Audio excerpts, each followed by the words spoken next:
আপনার কষ্ট হয় না যে কষ্ট তো অবশ্যই হবে। আমি যে মা, আমি তো বলতেও পারি না, সইতেও পারি না।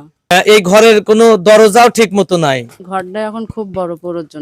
এরপরে মনে করেন বাবুটা দিয়ে দিছে। এই পলিথিন দিয়ে নিচে টিনের চালা দিয়ে তারা বসবাস করে।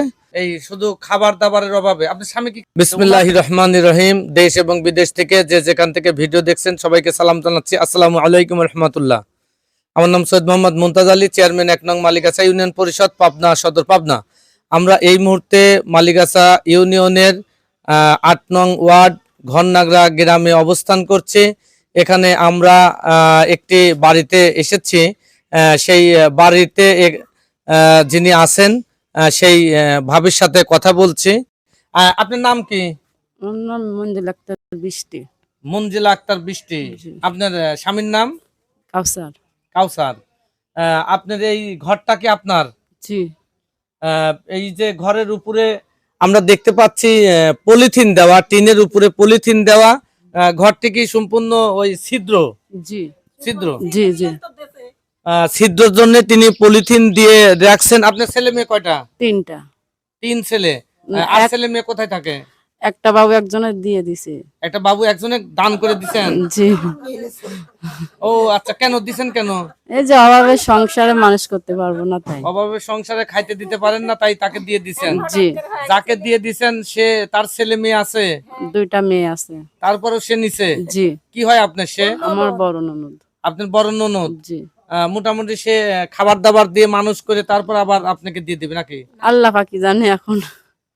আপনার কষ্ট হয় না যে কষ্ট তো অবশ্যই হবে। আমি যে মা, আমি তো বলতেও পারি না, সইতেও পারি না। উনার সন্তান থাকতে আবার সে নিল কেন?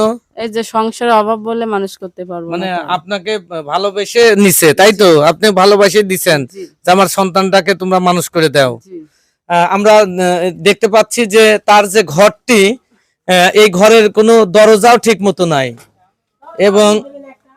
এবং ঘরের মধ্যে আসো, ঘরের মধ্যে টোটাল টিন গুলাই প্রায় ছিদ্র এবং উপরে টোটালি পলিথিন দেওয়া। ঘরের মধ্যে এখানে কয়জন থাকেন আপনারা?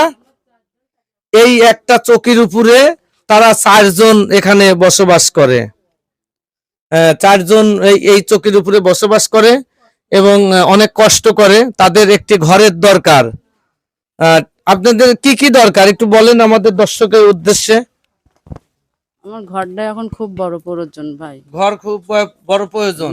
তার একটি ঘরের দরকার এবং তার জানালা দরজার প্রয়োজন এবং সে আর্থিক সংকটের মধ্যে আছে।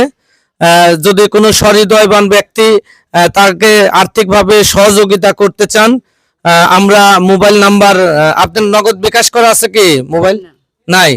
তাহলে আমার নাম্বার ইনশাল্লাহ দিয়ে দেব। আমার নাম্বার হলো 01740951449। এটা বিকাশ আছে। যদি কোনো সহৃদয়বান তাদেরকে ঘর করার জন্য কিছু টাকা দিতে চান তাহলে অবশ্যই তিনি টাকাটা নেবেন এবং তার ঘরটি সুন্দর করে আমরা যেন নতুন একটি ঘর করে মেরামত করে তাদেরকে থাকার মতো ব্যবস্থা করে দিতে পারি। আপনার আর 2 সন্তান কি করে? একটা সন্তান দোকান দিছি আর মেয়ে মনে করেন ছোট 4 বছর। এটাই এরপরে মনে করেন বাবুটা দিয়ে দিছে। ছেলে পরের বাবু। বাচ্চাটাকে দিয়ে দিছেন? হ্যাঁ, ছেলে বাবু। এই শুধু খাবার দাবারের অভাবে। আপনার স্বামী কি কাজ করে? আমার স্বামী সব মিলে নিউ লেবারের কাম করে। ও তাহলে আপনি কি করেন? আমি কর্ম করি। তাহলে 2 জন কর্ম করার পরও আপনাদের এই অবস্থা কেন? মনে করেন আমার 3টা বাবু হয়েছে সিজারে, ঠিক আছে?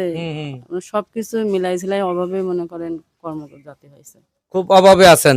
আমরা যে ঈদ উপলক্ষে 10 কেজি করে সরকারি চাউল দিচ্ছি, ওটার কোনো স্লিপ পাইছেন? জি, আজকে আমি নিয়ে এসেছি। আজকে নিয়ে আসছেন? ওই রান্না করতেছে কে? আমি রান্না করছি, আমি ওই চালই রান্না করছি। আজকে যে চাউল নিয়ে আসছেন সেই চাউল দিয়ে রান্না করতেছেন? কে চাউল ছিল না? না। তাই নাকি? তাকে আমারও একটা পকেটে কার্ড আছে, আপনাকে দিয়ে গেলাম। কালকে যায় আরেকটা তুলে নিয়ে আসেন। ঠিক আছে, কাউকে পাঠায় দিন, যাই তুলে নিয়ে আসবেনি। তাহলে আজকে বোট ঘরে যে চাউল দেওয়া হয়েছে ওই আপনি অবশ্য সকালে দেখছি আমি, সেই চাউলই নিয়ে এসে রান্না করে খাচ্ছেন। এমন অভাব আপনাদের হয়ে গেছে। যাক, মোটামুটি ঘর হলেই তো আপনার মোটামুটি একটু স্বাচ্ছন্দ্য ভাবে থাকতে পারবেন।